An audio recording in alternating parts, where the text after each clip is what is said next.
Hello viewers, welcome to my video lecture. आज मैं class 11th की बायोलॉजी का first chapter the living world का फोर्थ टॉपिक टेक्सोनोमिक एड्स को describe करने जा रही हूँ। टेक्सोनोमिकल एड्स का मतलब होता है टूल्स, यानी कि टेक्सोनोमी में यूज की जाने वाले टूल्स। जो टेक्सोनोमिकल एड्स होता है वो टेक्सोनोमी को और ज़्यादा इजी कर देता है। Taxonomical aids are those things which makes taxonomy easy. कि इजी कैसे करता है ये समझते हैं। जो हम लोग टेक्सोनोमी की जो सेकंड स्टेप है आइडेंटिफिकेशन, टेक्सोनोमिकल एड्स उस आइडेंटिफिकेशन में बहुत बड़ा रोल प्ले करता है। जो आइडेंटिफिकेशन होता है वो उस टेक्सोनोमिकल एड्स की हेल्प से ही हम लोग कर पाते हैं। Identification done with the help of taxonomical ads.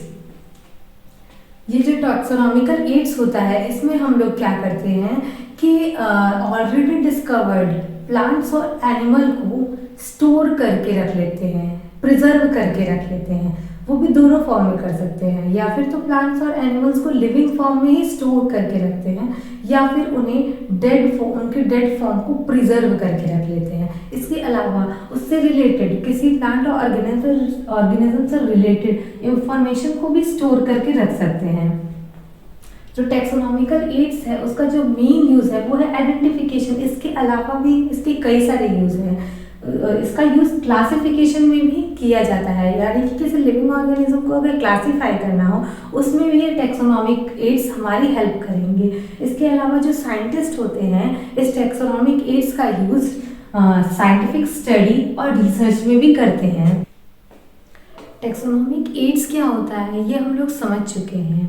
अब हम लोग one by one different taxonomic aids के बारे में पढ़ेंगे। जो फर्स्ट टेक्सोनॉमिक एड है वो है हर्बेरियम। हर्बेरियम क्या होता है? हर्बेरियम में हम लोग डेड प्लांट्स को कलेक्ट करके रखते हैं।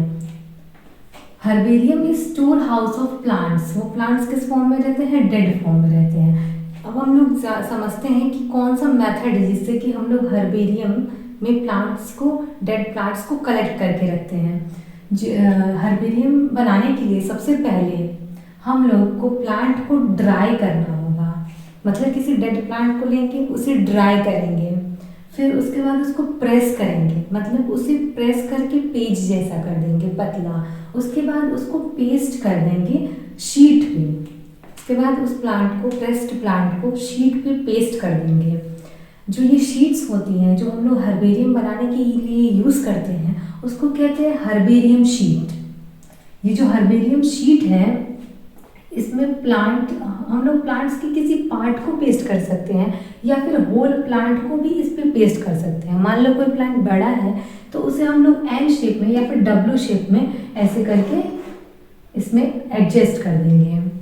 इसके अलावा इस हर्बेरियम शीट पे बहुत सारे इंफॉर्मेशंस मेंशन रहते हैं, जैसे कि इसको कब कलेक्ट किया गया था, यानी कि डेट ऑफ कलेक्शन, कहाँ से कलेक्ट किया गया था, प्लेस ऑफ कलेक्शन, किसने कलेक्ट किया था, कलेक्टर नेम, ये सब कुछ इस हर्बेरियम शीट पे मेंशन होता है। इसके अलावा वो जो प्लांट है उसका साइंटिफिक नेम, उसका लोकल नेम और वो कौन सी फैमिली से बिलोंग करता है ये भी इस शीट पे मेंशन होता है।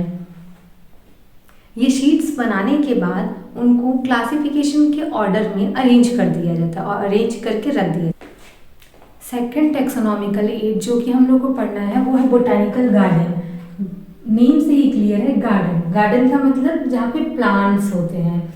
मतलब बोटानिकल गार्डन एक ऐसा प्लेस है जहाँ पे हम लोग प्लांट्स को लिविंग कंडीशन में ही ग्रो करा के स्टोर करके रखते हैं। Botanical garden is a place where living plants are stored. और जो ये बोटानिकल गार्डन में डिफरेंट तरह के प्लांट्स जो कि लिविंग कंडीशन में हम लोग ग्रो करा के रखे रहते हैं, उन प्लांट्स के ऊपर लेबल्स लगे होते हैं। उन लेबल्स पे उस प्लांट का साइंटिफिक नेम और साथ साथ में उस प्लांट की फैमिली, ये दोनों चीज़ें उस पर मेंशन रहती हैं। Each plant is labelled indicating scientific name and it's family. Royal botanical garden जो कि इंग्लैंड की कीव में सिचुएटेड है वो लार्जेस्ट बोटानिकल गार्डन है, और इंडियन बोटानिकल गार्डन हावड़ा में सिचुएटेड है।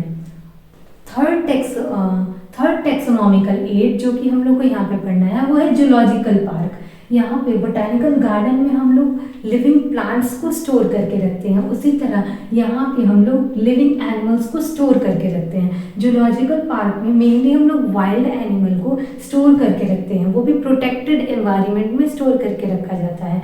और जो ये जूलॉजिकल पार्क में एनिमल होते हैं उसको पब्लिक के डिस्प्ले के लिए रखा जाता है और साथ में उसको स्टडी पर्पस के लिए भी यूज़ किया जाता है। जूलॉजिकल पार्क में चिल्ड्रंस को जाना बहुत ज़्यादा पसंद होता है और उसे कॉमनली जू कहते हैं।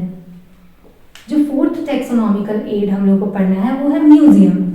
यहाँ पे बोटेनिकल गार्डन में हम लोग ने लिविंग प्लांट्स को स्टोर करके रखा है। जूलॉजिकल पार्क्स में लिविंग एनिमल्स को स्टोर करके रखा जाता है। वैसे ही म्यूजियम में डेड प्लांट्स और डेड एनिमल्स यानी कि दोनों को स्टोर हाउस है, पर कैसा, डेड कंडीशन में होते हैं। इसमें जो प्लांट्स और एनिमल होते हैं वो डेड कंडीशन में स्टोर करके रखे जाते हैं।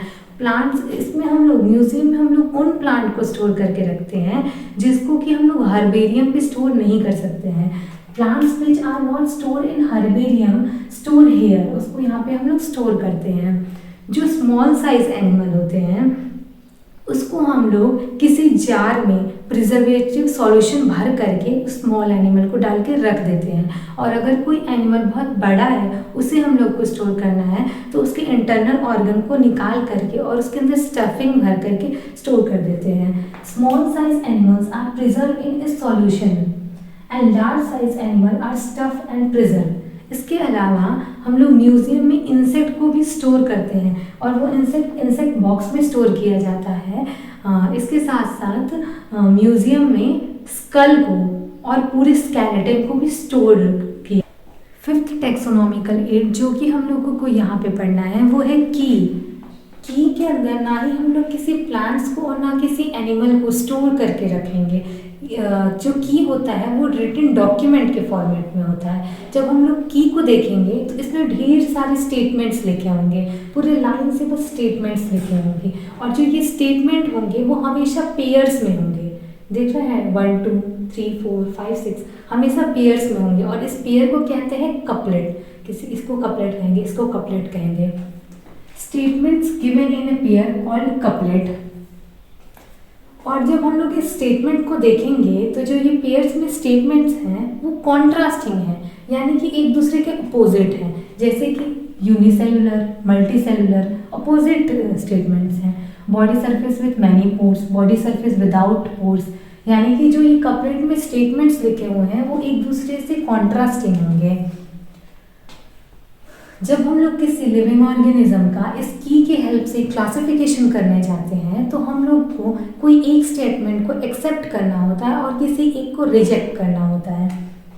One statement is accepted and other is rejected. जैसे कि मुझे कोई एनिमल की स्पीसीज मिली है तो सबसे पहले मैं उसमें देखूंगी कि वो यूनिसेलुलर है कि मल्टीसेलुलर है। अगर वो यूनिसेलुलर होगा तो उसे किंगडम प्रोटिस्टा में रखूंगी और अगर वो मल्टीसेलुलर होगा तो उसे किंगडम एनिमेलिया में रखूंगी।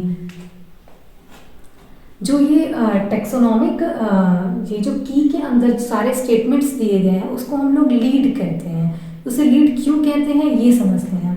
Each statement is called lead क्यों कहते हैं समझते हैं। जो जैसे कि मुझे एक प्लांट एनिमल की स्पीसीज मिली है, अब मैं उसका क्लासिफिकेशन करने जा रही हूँ। अगर वो एनिमल यूनिसेलुलर होगा तो उसे किंगडम प्रोटिस्टा में रख दूंगी, अगर मल्टीसेलुलर होगा तो किंगडम एनिमेलिया में रखूंगी। और इसमें लिखा हुआ है गो टू 3 यानी कि तीसरे नंबर पे जाइए।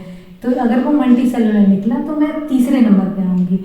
Body surface with many pores कि बॉडी सरफेस विदाउट पोर्स, ये मैं चेक करूँगी। अगर बॉडी सरफेस में पोर्स होंगे तो उसे मैं फाइलम पोरीफेरा में रखूँगी और अगर नहीं होंगे तो गो टू 5। दिख रहे हैं ये किस तरह से एक एक स्टेटमेंट हम लोग को लीड कर रहा है, आगे का रास्ता दिखा रहा है। इसीलिए टेक्स्ट की के अंदर जितने भी स्टेटमेंट्स होते हैं each statement is called lead.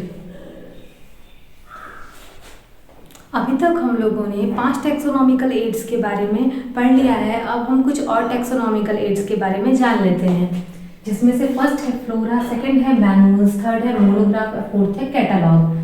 Flora और मैनुअल्स को साथ में समझते हैं।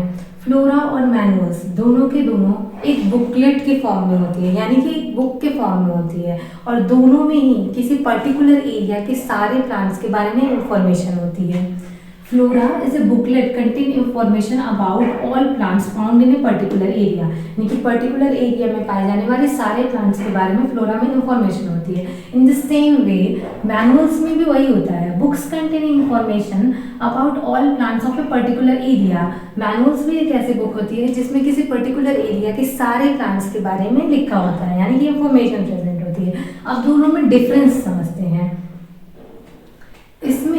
इस बुक में किसी पर्टिकुलर एरिया के सारे प्लांट्स की इंफॉर्मेशन के साथ साथ उन प्लांट्स की हैबिटेट और डिस्ट्रीब्यूशन के बारे में भी इस बुक में लिखा होता है। It also contain actual account of A habitat of all the plants of that area and distribution of all the plants of that area, यानी कि इस बुक में किसी पर्टिकुलर एरिया के सारे प्लांट्स के बारे में लिखा होता है और साथ साथ में उनके डिस्ट्रीब्यूशन और हैबिटेट्स के बारे में भी इसमें मेंशन होता है।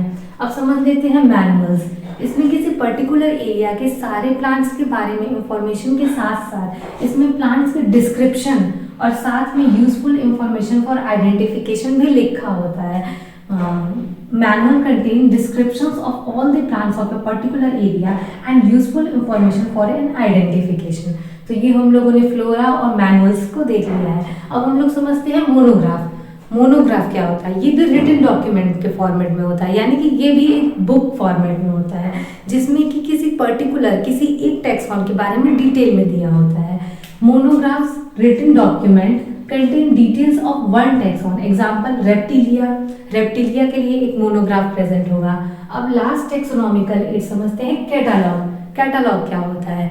ये भी बुक या फिर रजिस्टर के फॉर्मेट में होता है जिसमें किसी पर्टिकुलर एरिया के सारे स्पीसीज के बारे में लिस्ट प्रेजेंट होती है। कैटालॉग इज ए बुक और register containing the list of all the species found in a particular area. तो ये हम लोगों ने सारे टेक्सोनॉमिकल एड्स को पढ़ लिया है। अगर आपको मेरा ये डिस्क्रिप्शन हेल्पफुल रहा हो तो प्लीज़ इसे लाइक करें, शेयर करें और सब्सक्राइब करें। Thank you.